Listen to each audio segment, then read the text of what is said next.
आप देख रहे हैं अनोखा पोस्ट।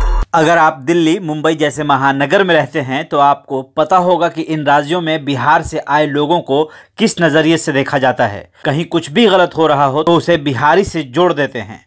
कई बार तो ऐसा महसूस होता है कि बिहारी इस दुनिया का नहीं बल्कि किसी दूसरी दुनिया से आया मनुष्य है जो समाज से बिल्कुल अलग है। लेकिन यकीन मानिए कि ऐसा बिल्कुल भी नहीं है। बिहार या बिहारियों को कुछ भी भला बुरा कहने से पहले बिहार और उसके समृद्ध इतिहास को जानना ज़रूरी है। यकीन मानिए इस वीडियो को देखने के बाद आपका नज़रिया बिहारियों के लिए बिल्कुल पूरी तरह से बदल जाएगा।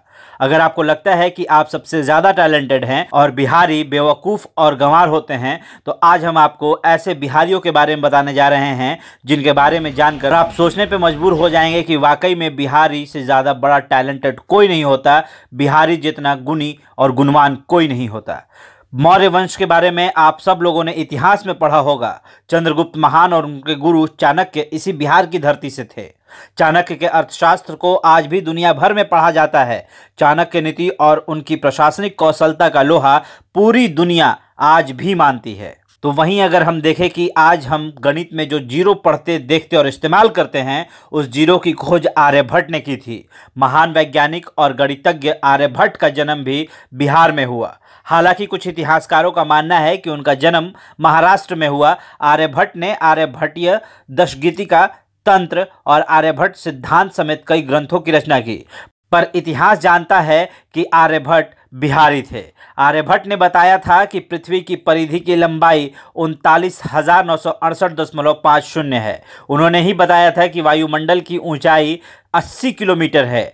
आर्यभट्ट ने सूर्य से ग्रहों की दूरी के बारे में भी बताया था। तो वहीं दुनिया भर में बौद्ध धर्म के अनुयायियों के लिए बोध गया सबसे पवित्र स्थान है, क्योंकि यहीं पर भगवान बुद्ध को ज्ञान की प्राप्ति हुई थी। जिस पीपल के पेड़ के नीचे भगवान बुद्ध को ज्ञान प्राप्त हुआ उसे बोधि वृक्ष कहा जाता है।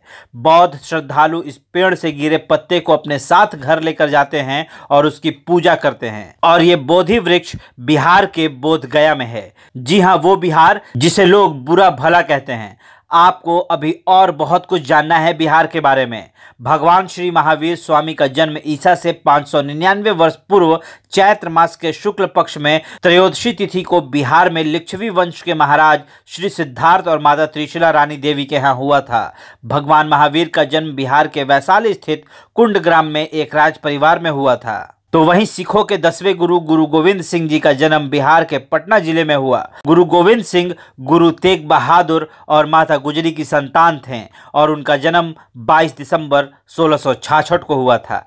पटना में जिस घर में उनका जन्म हुआ और जहां उन्होंने अपने जीवन के 4 साल बिताए, वहां पर अब तख्त श्री पटना साहिब स्थित है। तो अब नजर डालते हैं आम लोगों को विद्वान बनाने वाले विश्वविद्यालय के ऊपर। जी हां, बिहार के नालंदा जिले में बना नालंदा विश्वविद्यालय दुनिया का सबसे प्राचीन विश्वविद्यालय है। 450 ईस्वी में इसकी स्थापना हुई थी। उस जमाने में यहाँ विभिन्न देशों के 10,000 से अधिक विद्यार्थी निवास और अध्ययन करते थे। ये वो बिहार है जो सिर्फ भगवान ही नहीं बल्कि विद्वान भी पैदा करता है। ये वो बिहार है जो आज भी विद्वानों की धरती है, आज भी भगवानों की धरती है। ये वो बिहार है जो माता सीता और राम की मिलन का गवाह है। ये वही बिहार है जो आपको विद्वान होने का एहसास कराता है।